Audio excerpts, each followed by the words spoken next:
në shtëpinë e Big Brother Kosova, aty ku çdo veprim shihet, çdo fjalë peshohet dhe çdo afrim vihet në dyshim, Hygerta vazhdon të jetë një nga banorët më vëzhguese dhe më dyshuese ndaj asaj që po ndodh mes disa prej konkurrentëve. Pas debateve të fundit, pas bisedave të Albës me Labinotin dhe pas afrimit të vazhdueshëm mes Elonës dhe Klodit, Hygerta nuk qëndron më e heshtur. Ajo nis të vërë në pikpyetje jo vetëm ndjenjat, por edhe lojën që sipas saj po luhet brenda shtëpisë. Hygerta është një banore që rrallë flet pa menduar. Ajo i vëzhgon njerëzit për ditë të tëra, mbledh detaje, gjeste, shikime dhe tone zëri, përpara se të shprehë dyshimet e saj. Dhe këtë herë, ajo është e bindur se diçka nuk është e sinqertë. Në një bisedë me disa banorë në kuzhinë, ajo e thot hapur atë që mendon, kjo nuk më duket më spontane. Këtu po luhet lojë. Fjalët e saj ndezin menjëherë kurreshtjen. Disa e pyesin se për kë e ka fjalën. Hygerta nuk përmend emra menjëherë, por nënkuptimi është i qartë. Ajo flet për afrimet e shpejta, për dramat e papritura dhe për mënyrën se si disa situata, sipas saj, po përdoren për të fituar vëmendje dhe simpati nga publiku. Një ditë janë shumë afër, ditën tjetër ka viktimizim, pastaj lodh, pastaj sërish afrime, thot ajo. Kjo nuk është rastësi. Hygerta vë në dyshim sidomos qëndrimin e Klodit. Ajo nuk e kupton si dikush që ka një femër jashtë, sipas asaj që flitet në shtëpi, mund të sillet kaq i lirë emocionalisht brenda. Për të, kjo tregon ose mungesë përgjegjësie, ose një strategji të pastër loje. Nëse ke dik jashtë, ose distancohesh, ose pranon që po luan me ndjenjat, shprehet ajo me tone të forta, por as Elona nuk mbetet jashtë dyshimeve të Hygertës. Ajo thekson se Elona është shumë e vetëdijshme për kamerat dhe për reagimin e publikut. Elona nuk është naive, thot Hygerta. Ajo e di shumë mirë çfarë po bën. Pyetja është, po e bën nga ndjenja, apo nga loja? Këto fjalë përhapen shpejt në shtëpi.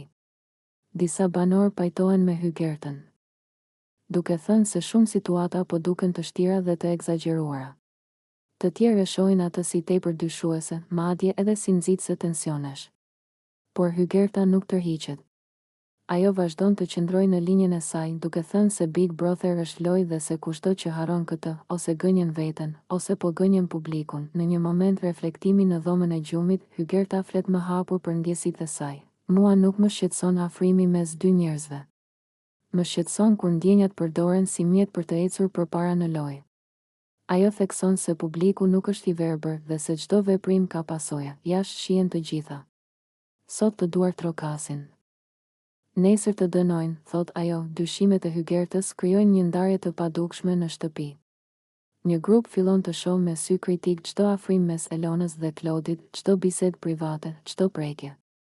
Një grup tjetër mbron idenë se ndjenjat nuk kontrollohen dhe se është e padrejtë të gjykohen njerëzit për afrime emocionale në një ambient të mbyllur. Vet Elona ndihet gjithnjë e më e izoluar. Ajo e kupton që Hygerta po e vë në dyshim dhe kjo e lëndon. Në një moment, ajo shprehet, nuk po luaj me askën. Po jetoj atë që ndjej.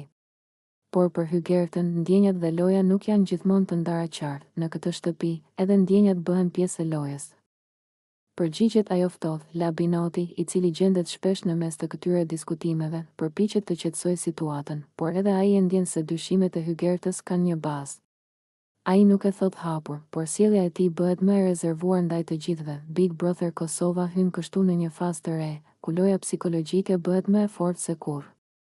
Nuk ka më vetëm nominime dhe debate, por analiza të karaktereve, dyshime mbi sinqeritetin dhe pyetje të mëdha morale. Hygerta shfaqet si zëri kritik i kësaj faze, një banore që nuk pranon të mashtrohet nga emocionet të shfaqura për kamera. Në fund, ajo e përmbledh qëndrimin e saj me një fjali të fortë. Unë nuk gjykoj ndjenjat. Unë gjykoj lojën që fshihet pas tyre. Dhe pikërisht kjo fjali mbetet pezull në ajrin e shtëpisë. Sepse në Big Brother Kosova, kufiri mes ndjenjës dhe lojës është gjithmonë i paqartë.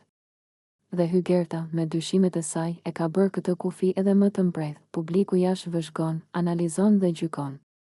Loja vazhdon. Dhe pyetja mbetet, kush është i sinqert dhe kush po luan më fort se të tjerët?